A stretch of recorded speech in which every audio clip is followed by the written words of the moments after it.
Bismillahirrahmanirrahim. Assalamualaikum warahmatullahi wabarakatuh. Perkenalkan, saya Tia Ardila. Saya merupakan pendidik di TK Al-Islah, Kecamatan Solokan Jeruk, Kabupaten Bandung. Pada kali ini saya akan membuat sebuah media yang saya beri nama diagram susun.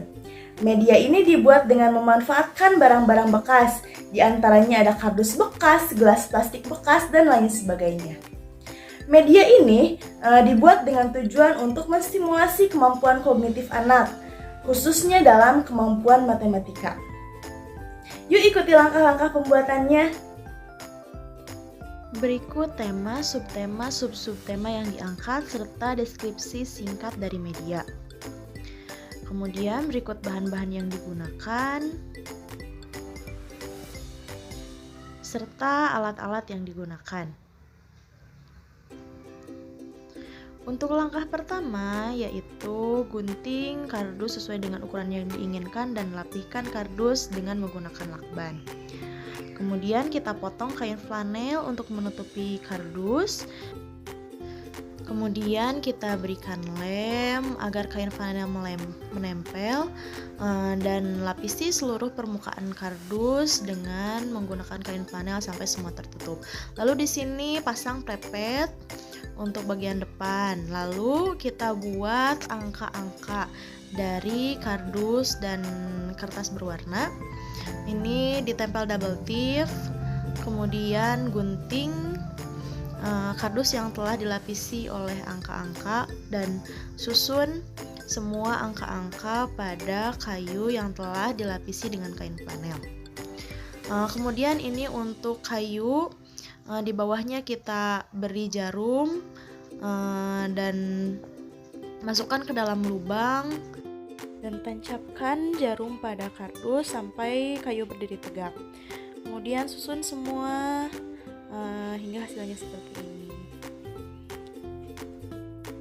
Langkah selanjutnya adalah membuat bentuk kupu-kupu aneka warna. Pertama kita gunting pola kupu-kupu, lalu rapikan gelas plastik bekas dan gunting gelas plastik bekas menjadi bentuk kupu-kupu sesuai dengan pola yang telah dibuat tadi. Kita gunting sampai menjadi bentuk sebuah kupu-kupu. Kemudian kita lipat bagian sayap kupu-kupu, dilipat bagian sayap kanan juga bagian sayap kiri hingga menyerupai bentuk sebuah kupu-kupu. Kemudian kita cat bentuk yang telah dibuat tadi. Ini menggunakan warna-warna merah, biru, kuning, dan hijau. Kemudian kita gunting sedotan bekas dan tempelkan sedotan bekas ini pada bentuk kupu-kupu yang telah kita buat dan kita cat tadi. Lakukan berulang terhadap semua bentuk kupu-kupu.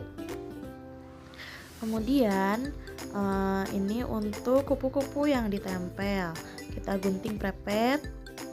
Kemudian tempelkan prepet yang telah digunting pada kardus bekas juga pada bentuk kupu-kupu tadi. Tempel menggunakan lem tembak. Setelah semua disusun, jadilah media diagram susun. Seperti yang telah dipaparkan di awal, media ini bermanfaat untuk mengembangkan kemampuan matematika anak.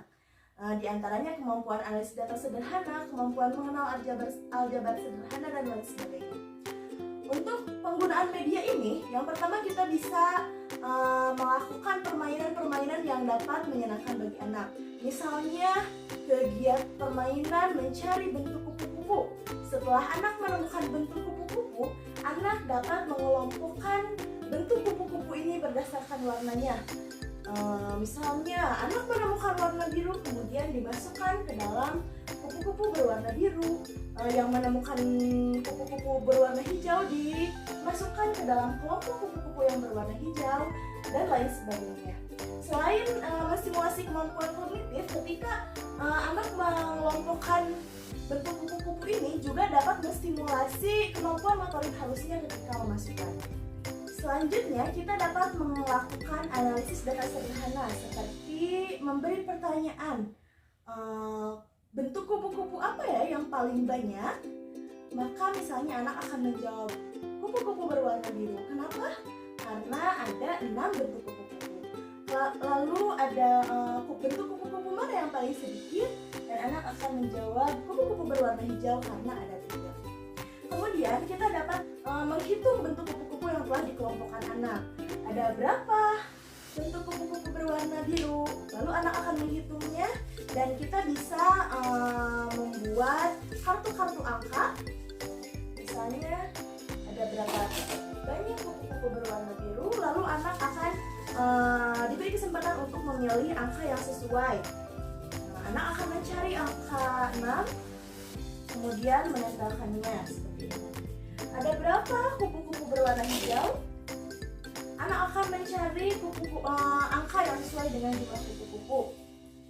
Ada 3, dan lain sebagainya. Kemudian juga anak dapat mengenal perbedaan berdasarkan ukuran. Seperti kita bandingkan